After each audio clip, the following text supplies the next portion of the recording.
Hey everyone, and welcome back to another video. And in this video, I'm going to show you how to reset your Nighthawk router internet. Now, this video is going to be particularly useful for individuals. So let's say your internet's not working or you're on Airbnb and they have a Nighthawk router that looks like this. Well, most routers pretty much work the same. So in order to reset the internet, or if your internet's not working in your Airbnb, all you've got to do is search for the power plug.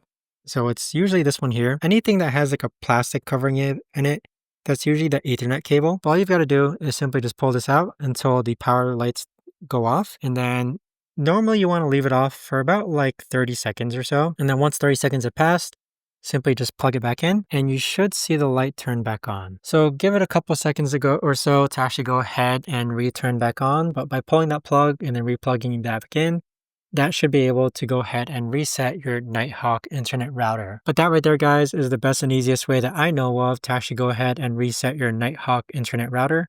If you guys know of a better or easier way to actually do this, let me know in the comments down below. I would love to know. Thanks so much for watching, everyone, and I'll see you guys all in the next video.